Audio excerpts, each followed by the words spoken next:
Welcome to this explainer. Okay, picture this. You're standing in the beauty aisle, staring at a massive wall of sleek white, gray, and bright orange bottles. You pick one up, flip it over, and boom, you're hit with the dense, totally overwhelming block of tiny text. If that makes your eyes glaze over, you are absolutely not alone. But today, we're going to fix that. We're going to completely demystify that experience and transform you from someone who just guesses based on flashy marketing into a savvy shopper who reads based on cold, hard evidence. So I have to ask, do you really know what's in that bottle you just bought? You see, the front of the packaging, with its beautiful colors and bold, eye-catching fonts, is specifically designed to attract you. That's its only job. But that tiny black and white text on the back, that is designed to inform you. Once you get in the habit of reading the back label first, you completely stop relying on that shiny outer layer to tell you the whole story. Here's our quick roadmap for today. We'll start it by looking beyond the pretty packaging, figure out the label's real job, decode those tricky ingredients and claims, translate the secret language of symbols, and finally, look at how to read the whole system together. Let's get into it. Part 1. Beyond the pretty packaging. Think of this as checking the product's identity card. You really need to think of the label not as just some legal decoration, but as the product's true identity card. It's kind of like buying fresh fish down at a bustling harbor. The icebox and the display on the counter might look incredibly neat and appetizing, but at the end of the day, what actually matters is the fish inside, right? How fresh is it, and is the seller actually trustworthy? Cosmetic labels work the exact same way. The packaging hooks your attention, but the label, the actual evidence, tells you what you're bringing home. Moving right along to part 2, the label's real job, which is essentially a highly compressed message. Because there is literally almost no physical real estate on a tiny skincare bottle, every single word has to earn its keep. A cosmetic label is actually this incredibly dense, highly compressed message. In just a few square inches, it has to answer the absolute basics. What is this? Who made it? What's actually inside it? How do I use it safely? And what are its limits? Everything you're looking at, from the brand name to the ingredient list to the warnings, exists solely to answer one of those fundamental questions. So the crucial takeaway here is that a label is always a balancing act between two things, identity and instruction. Think of it like buying a new mobile phone. You wouldn't buy a phone just because the box is a really cool shade of bright orange, right? The color and the brand give you the identity. But you need the setup manual inside to give you the instruction and the specs. A beautifully designed jar just isn't enough. You need the instruction side of the label to know exactly how this product fits into your daily routine. All right, part 3, decoding ingredients and claims. These are your fundamental building blocks. Let's deconstruct what is usually the most intimidating part of the label, that massive ingredient list. People often see these long scientific chemical names and assume the brand is actively trying to confuse them. But honestly, those are just standardized terms. A really great way to visualize an ingredient list is to imagine you're constructing a building. Step 1 is your foundation, the ingredients that give the product its base. Step 2 represents the walls and beams. These give the formula shape and stability, like preservatives or emulsifiers. And finally, step 3 is the paint and finishing, stuff that provides color, scent, or that nice smooth texture. They're just physical building blocks, not scary secret codes. And this building metaphor brilliantly illustrates one of the absolutely golden rules of cosmetics. Order matters.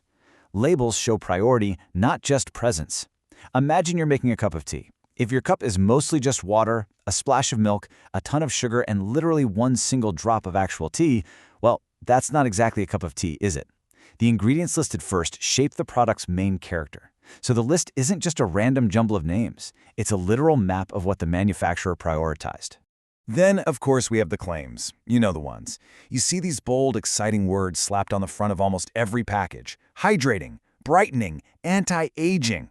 But you have to remember, these words are just directional marketing signals. They are pointing you toward a concept, but they are not scientific proof. Basically, claims are promises, and promises need context. Think of a big, brightly lit shop sign outside a bakery that says fresh baked. Okay, that might technically be true, but it doesn't tell you exactly how fresh, when it was actually baked, or what ingredients were used. The sign points you toward a benefit you want, but you still have to check the back of the label to verify if the actual ingredients back up that bold promise. Which brings us to part 4, the secret language of symbols. This is all about setting boundaries. If claims tell you what a product hopes to do, The warnings and tiny symbols tell you exactly where its limits are.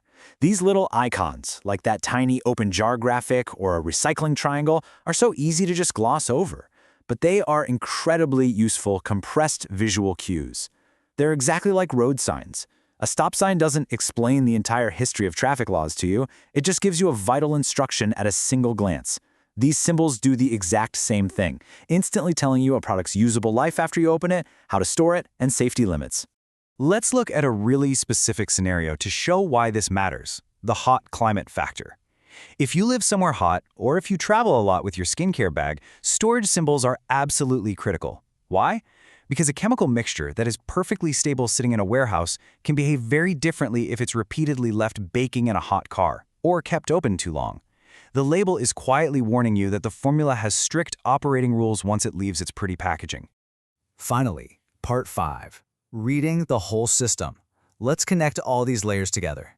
We're going to synthesize everything we've covered today, because the label isn't just random bits of trivia, it's one fully interconnected system. The real superpower here is not reading these parts separately, but reading them against each other. The ingredients tell you what the product is actually built from, the claims tell you the story the brand really wants you to believe, and the symbols tell you the practical, real-world limits. When you compare these three signals, the confusion literally just drops away. Let's apply this mental model to a super common daily life example: a facial moisturizer. On the front, the bold marketing claim promises intense hydration. Okay, that's the intended story. So you flip it over and scan the ingredients, and right near the top, you find water-based humectants and oils. Awesome. That's the structural mechanism proving the claim is actually plausible. Finally, you spot a symbol of a small open jar with a 12M on it. That tells you the conditions for freshness. It's good for 12 months after opening. By reading these three elements together, boom, you can confidently trust what you're buying. So I want to leave you with this provocative thought. What is your bathroom cabinet really telling you? Seriously, go check it out later. You now have the exact tools you need to look at your cosmetics completely differently.